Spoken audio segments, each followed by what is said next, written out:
Hello everyone, welcome back to my channel. Today I'm going to be talking about the books I read in August. So let's get started. So the first of all, to kickstart the video, let me tell you that I was in a bit of a reading slump in August. I was really not in the mood to read any book, and also I was a little confused as to what to read. There were so many books on my TBR. Get me out of my reading slump, I thought of reading a thriller, because thrillers are, they are quick and fast, and because you are so curious to know what happens, you just keep on, turning the pages. So that's what I did. I picked up a thriller, and the one that I picked up is The Perfect Wife by J.P. Delaney. It revolves around this tech wizard called Tim Scott, who is devastated by the loss of his wife. And so to cope up with the loss of his wife, so he designs a cobot. What is a cobot? It is a robot with artificial intelligence, with emotional intelligence of a human being. So in 5 years he develops this, and this robot is the exact replica of his wife of his now dead wife.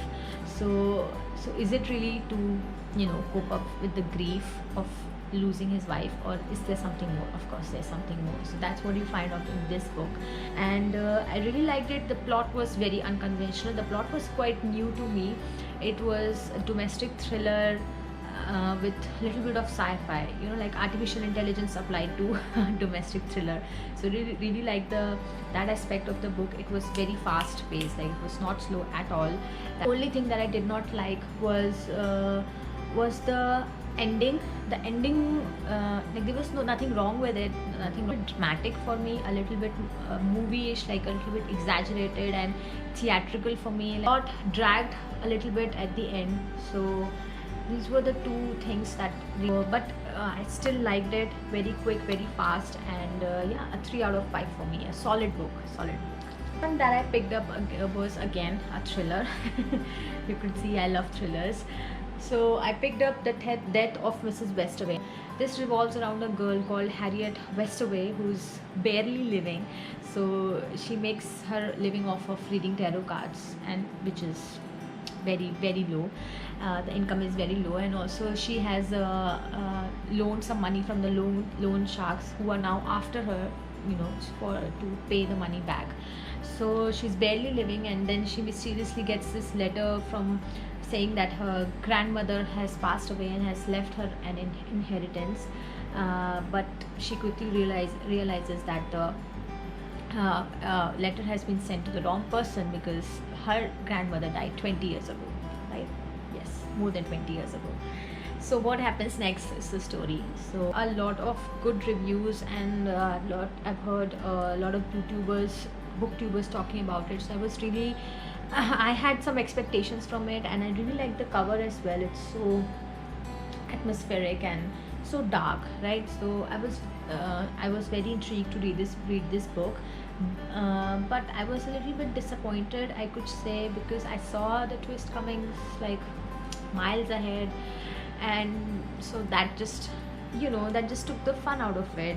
And it was a slow build for me, like the twist and everything. It was a very slow build, very entertaining read, not a fast read I will say, but very quick, entertaining book. Dark and atmospheric, but a little bit disappointing. And a 3 out of 5 for me. Solid book. I will recommend to read it, but yeah, 3 out of 5. And after that, so I read these two within a week, like completed these two books within a week. And after that I was like, what to pick up next, and then I decided to pick the book that I picked, because this book has been on my TBR for the past couple of months, and as mentioned in my June TBR. So it is A Little Life. Yes, I finally picked it up and I finally read it. It basically revolves around a group of 4 friends from their early 20s to like till the end of lives, you can say, and their life in those years, and particularly focusing on one friend called Jude, and how his childhood trauma affects his present life and those around him. Like it doesn't have a set plot. 700 plus plus character study, deep character study, going into details. And this has some beautiful prose, some beautiful paragraphs that will just go on with you, after you have read it. But I must say that this book gets progressively worse and worse by the time you read it. And it took me a bit to get into it. Like the first 100 pages or so were a little bit slow to get into, because they are basically character setups. We are introduced to the 4 friends and their lives. So but after that, like once I was immersed into it, I was just totally seeped into the story, because this book is so emotionally draining. It took me a week to read it. It's such a heavy book, and content warnings. This has sexual and physical abuse of a child, of adults, self-harm, suicide, depression, substance abuse, and whatnot. Like, as I said, this will get worse and worse and worse. So I will not recommend this book to anyone. To also never reread it again, because once was enough for me. The best books I've read in 2020, one of the best books I've read in my life so far. So yeah, more than crying, this book was emotionally draining and so deeply disturbing for me. I was so shocked and horrified by the things that happened in this, particularly with Jude, that I could not read anything a week after this. So yeah, very good book, and 4 out of 5 for me. One of the best books I've read in 2020. After that, of course, I was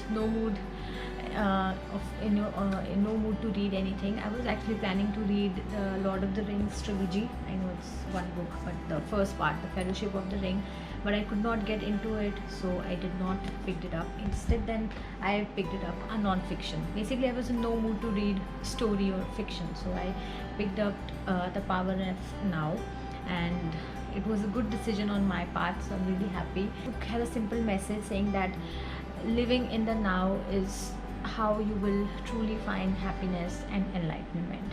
So, and which is supported by very clear, very enthusiastic writing by the author, by Eckhart Tolle. Tells us that we spend most of our time thinking about what's going to happen in future or what has already happened in past. We overanalyze everything, we overthink, that we forget to live in the now.